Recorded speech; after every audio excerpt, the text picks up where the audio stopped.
Hello viewers, welcome back to my channel miracle to Riddhi Siddhi. आज फिर से मैं आपके साथ में एक ऐसे टॉपिक के साथ आई हूँ जिस बारे में हम लोगों को कोई बहुत ज़्यादा जानकारी नहीं है। हालांकि ये सबके लिए यूज़फुल टॉपिक नहीं है, लेकिन फिर भी एक बेसिक नॉलेज के लिए पता होना चाहिए। बाकी जिन कपल्स को कंसीव करने में प्रॉब्लम आ रही है उन कपल्स के लिए जो ये टॉपिक है वो बहुत हेल्पफुल होगा। ये प्रोसीजर उन्हीं कपल्स के साथ में फॉलो होता है जिनको कंसीव करने में प्रॉब्लम होती है। तो आइए शुरू करते हैं। वीडियो शुरू करने से पहले अगर अभी तक आपने मेरे चैनल को सब्सक्राइब नहीं किया है तो मेरे चैनल को सब्सक्राइब कीजिए। वीडियो अच्छा लगे तो उसे लाइक कीजिएगा, साथ में लगे हुए बेल आइकन को प्रेस कीजिएगा ताकि आने वाले वीडियोस के नोटिफिकेशन आपको मिलते रहें। साथ में कमेंट में बॉक्स में मुझे कमेंट करके ज़रूर बताइएगा कि आपको मेरा वीडियो कैसा लगा। तो आइए शुरू करते हैं। देखिए, मोस्ट ऑफ द पीपल्स यानी कि ज़्यादातर लोगों को ऐसा लगता है कि आई जो है वो IVF के जैसे ही बहुत ही लेंदी एक्सपेंसिव प्रोसीजर है जैसे IVF, या बहुत लोगों को लगता है कि IUI और IVF दोनों ही सेम प्रोसीजर हैं, लेकिन ऐसा है नहीं। मैं आपको इसके बारे में दोनों के डिफरेंसेस और इनके सक्सेस, इनसे रिलेटेड जितने भी पॉइंट्स हैं वो मैं आपके साथ में क्लियर करूँगी। तो आइए शुरू करते हैं। सबसे पहले मैं IVF और IUI से रिलेटेड दोनों के डिफरेंसेस आपको बताती हूँ। तो सबसे पहला डिफरेंस है, सबसे बड़ा है डिफरेंस है एक्सपेंस का। जी हाँ, IVF जितना ज़्यादा एक्सपेंसिव प्रोसीजर है, क्योंकि अगर आप बेसिक किसी छोटे मोटे सेंटर से भी आप करवाते हैं, लेकिन अच्छे सेंटर से जहाँ के रिव्यूज़ अच्छे हैं, चाहे आप किसी छोटे प्लेस पर रहते हैं, जी हाँ, अगर किसी छोटे शहर में भी आप IVF प्रोसीजर फॉलो करेंगे तो वहाँ पे भी कम से कम आपको 2-2.5 लाख से स्टार्टिंग होती है और ये ऊपर 4-5 लाख तक जाती है। लेकिन IUI अपोजिटली बहुत ही चीप प्रोसीजर है, जिसका आप बहुत अच्छे यानी कि किसी बड़े शहर में बहुत अच्छे सेंटर से भी अगर आप करवाते हैं तो 4 से 5 हज़ार इसका खर्चा होता है। मैं इंडिया में बात कर रही हूँ, रुपीज़ में बात कर रही हूँ, डॉलर का मुझे नहीं है अंदाज कि बाहर जो फॉरेन्स में ये कितना क्या इसका रेट है। इंडिया में बात कर रही हूँ, मैं बिग सिटी की बात कर रही हूँ जहाँ पे अंडर 5,000 ये हो। नेक्स्ट डिफरेंस है टाइम का। देखिए, IVF में करीब से करीब 6 महीने का टाइम लग जाता है अगर आप फर्स्ट साइकिल में हैं। तो शुरुआत में कुछ मेडिसिन्स, हार्मोन्स के इंजेक्शंस, इन सब के साथ में करते करते 6 महीने का टाइम तो कम से कम लग ही जाता है। लेकिन IUI में ऐसा नहीं है। IUI जब आपका डॉक्टर आपको IUI के लिए प्रिस्क्राइब करेगा तो जब भी आपकी ओव्यूलेशन साइकिल आएगी, फर्स्ट ओव्यूलेशन साइकिल आएगी, तो ये 2 मिनट का मतलब मैक्सिमम टू मैक्सिमम 2 या 5 मिनट का प्रोसीजर होता है, वो बिल्कुल भी लेंदी नहीं होता है। थर्ड बात करती हूँ, पेनफुल है या नहीं है। तो देखिए, IVF जो है, मैंने IVF के बारे में 2 वीडियोस पहले ही बनाए हुए हैं, जिसमें मैंने एक वीडियो में जितने भी फ्रिक्वेंटली आस्क्ड क्वेश्चंस होते हैं IVF से रिलेटेड, वो सभी मैंने उसमें कवर की है। नेक्स्ट वीडियो में मैंने IUI प्रोसीजर के बारे में बताया है। तो पेन, टाइम, सक्सेस रेट, जितनी भी चीज़ें हैं उससे रिलेटेड मैंने सब कवर किए। अगर आप उसके बारे में जानना चाहते हैं तो मैं दोनों वीडियोज़ का डिस्क्रिप्शन लिंक में लिंक रखूँगी। इसके अलावा आपको आई बटन से भी इन दोनों वीडियोस का लिंक मिल जाएगा, तो आप वहाँ से जाके विज़िट कर सकते हैं मेरे चैनल पे इस वीडियोस को।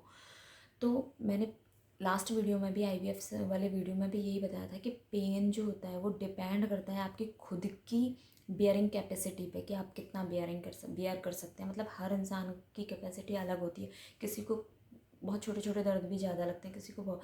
तो IVF में ऐसा है कि एक छोटा सा सर्जिकल प्रोसीजर होता है जिसको कि एनेस्थीसिया के थ्रू दिया जाता है, तो वहाँ कोई पेन फील नहीं होता है। मेनली जो इनफर्टिलिटी से रिलेटेड जितने भी प्रोसीजर होते हैं वो फिज़िकल पेन से ज़्यादा इमोशनली मतलब पेन देते हैं, तो वो आपका खुद का लेवल है। लेकिन अगर मैं IUI के बारे में बात करूँ तो यहाँ पेन जैसा कुछ भी नहीं होता है, बिल्कुल भी पेन नहीं होता है, पेन लेस होता है। बस हाँ, प्रोसीजर के टाइम पे यानी कि ड्यूरिंग द प्रोसीजर थोड़ा बहुत डिस्कम्फर्ट हो सकता है, but it's not a painful procedure.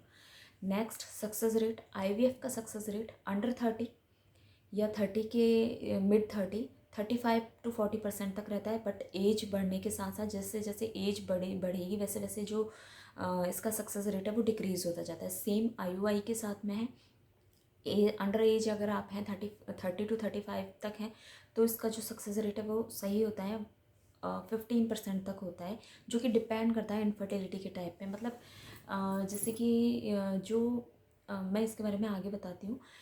तो सक्सेस रेट जो है 15% के बराबर 15% तक होता है अकॉर्डिंग टू एज, जो कि कम बढ़ होता है एज के साथ में। ठीक है, IUI और IVF में ये मेजर डिफरेंसेस थे जो मैंने आपको बताए हैं। अब मैं डिटेल में आपको IUI के बारे में बताती हूँ। तो सबसे पहले IUI की सक्सेस रेट जो मैंने आपको बताया 15% है, बट ये डिफ़र हो जाती है, मतलब ये वेरी कर जाती है कि अगर आपकी जो इनफर्टिलिटी है, मतलब कि अगर फेलोपियन ट्यूब है उस वहाँ कोई ब्लॉकेज है, तो ब्लॉकेज ट्यूब्स से ज़्यादा करीब है या फिर ओवेरी के ज़्यादा करीब है, इस पर भी डिपेंड करता है। अगर ओवेरी के ज़्यादा करीब है आपका जो ब्लॉकेज है, तो इसकी जो सक्सेस रेट है वो थोड़ी कम हो जाती है। लेकिन अगर ट्यूब्स की तरफ जाता है तो इसकी सक्सेस रेट थोड़ी बढ़ जाती है। सॉरी। इसके अलावा सक्सेस रेट के अलावा एक्सपेंस मैंने आपको बताया है, कोई बहुत ज़्यादा मेजर एक्सपेंसिव नहीं है। 4-5 हज़ार रुपये बहुत ज़्यादा बड़ी बात नहीं है। नेक्स्ट, ये जो प्रोसीजर है वो ये मेनली तब यूज़ होता है जब इनफर्टिलिटी का जो टाइप है वो मेल रिलेटेड है। मींस अगर सीमन का जो क्वालिटी है, यानी कि मोटिलिटी है स्पर्म्स की, मोटिलिटी या फिर उसकी जो मतलब जैसे कैपेसिटी इतनी नहीं है कि स्पर्म्स जो है वो अच्छे से सर्वाइव कर सकें, तो इस तरीके की सिचुएशन में मेनली ये, या फिर अनएक्सप्लेन्ड इनफर्टिलिटी होती है, तो वहाँ पे भी डॉक्टर इस प्रोसीजर को फॉलो करते हैं, क्योंकि ये बहुत ज़्यादा एक्सपेंसिव और टाइम टेकिंग नहीं होता है। इट्स अ चांस, डॉक्टर्स भी चांस लेते हैं कि मे बी इससे ये सक्सेसफुल हो जाए। तो इस तरीके से मेनली ये तभी यूज़ होता है प्रोसीजर जब या तो ब्लॉकेज टाइप की इनफर्टिलिटी है, यानी कि ट्यूब्स में, या फिर ट्यूब्स में ब्लॉकेज है, या फिर मेल इनफर्टिलिटी की प्रॉब्लम है, मोर्टेलिटी और मोर्टेलिटी दोनों में ही, दोनों कम हो या अंडरलाइन हो, तो वहाँ पर ये वाला प्रोसीजर फॉलो किया जाता है। नेक्स्ट आते हैं कि कैसे होता है। तो देखिए मेनली जब भी आपके डॉक्टर आपको प्रिस्क्राइब करेंगे कि आपको IUI करवाना है, तो उसके बाद में जब भी आपकी ओव्यूलेशन साइकिल शुरू होगी, तो जैसे ही ओव्यूलेशन कंप्लीट होता है, मतलब एग्स मैच्योर हो जाते हैं, तो उस टाइम पे ये प्रोसीजर फॉलो किया जाता है। उसी टाइम पे ये प्रोसीजर किया जाता है। इसको इंट्रा यूटेरिन इंसेमिनेशन कहा जाता है। मतलब कि क्या होता है, जो सीमन का जो सैंपल होता है उसमें से क्या किया जाता है, स्पर्म्स को वॉश्ड किया जाता है और सॉर्ट किया जाता है। जो अच्छी क्वालिटी के होते हैं उनको यूज़ किया जाता है। इसमें क्या किया जाता है, एक फ्लेक्सिबल और थिन ट्यूब होती है जिसके थ्रू सीमन को डायरेक्ट सर्विक्स के थ्रू यूट्रस में इंजेक्ट कराया जाता है। नेचुरली कंसीव में क्या होता है कि जो स्पर्म्स होते हैं वो सर्विक्स के थ्रू यूट्रस से होते हुए फेलोपियन ट्यूब्स तक जाते हैं और फिर वहाँ पर फर्टिलाइजेशन होता है। बट इस प्रोसीजर के थ्रू क्या किया जाता है कि स्पर्म्स को डायरेक्ट यूट्रस में इंजेक्ट कराया जाता है। इससे क्या होता है कि जो उनका जो डिस्टेंस कवर करना है, कवरिंग डिस्टेंस जो होता है वो कम हो जाता है। मतलब कि आपने डायरेक्ट उन्हें यूट्रस तक इंजेक्ट करा दिया, तो सर्विक्स तक जाने का, सर्विक्स से तो आपने उन्हें निकाल ही दिया, तो इसलिए वो जो डिस्टेंस कम हो जाता है उसकी वजह से फर्टिलिटी के चांसेस बढ़ जाते हैं। और जो फर्टिलाइजेशन है वो बिल्कुल नेचुरल होता है इसमें, अनलाइक द IVF प्रोसीजर, क्योंकि IVF प्रोसीजर में जो फर्टिलाइजेशन होता है वो बॉडी से बाहर, यानी कि बॉडी से बाहर मीडियम में करवाया जाता है। लेकिन इसके अंदर टोटली नेचुरल कंसीव होता है, क्योंकि आपने सिर्फ हेल्प की है स्पर्म्स को उनका डिस्टेंस कम करने में। बाकी जो प्रोसीजर है वो नेचुरली होता है, नेचुरली ही फर्टिलाइजेशन होता है। बस एग्स के पास में स्पर्म और एग्स का जो बीच का जो डिस्टेंस है उसको कम कर दिया जाता है। तो देखिए ये कोई बहुत बड़ा प्रोसीजर नहीं है, बहुत लेंथी नहीं है, पेनफुल नहीं है, कुछ भी नहीं है। तो इस प्रोसीजर के साथ में आप चांस ले सकते हैं। फर्स्ट वही है, फर्स्ट साइकिल में आप जब पहली बार री प्रोसीजर में, तो चांसेस ऐसा सुना है मैंने कि ये जो चांसेस थोड़ी कम होते हैं। IUI के चांसेस और साइकिल्स के साथ में बढ़ते चले जाते हैं। तो देखिए आज की वीडियो में बस इतना ही।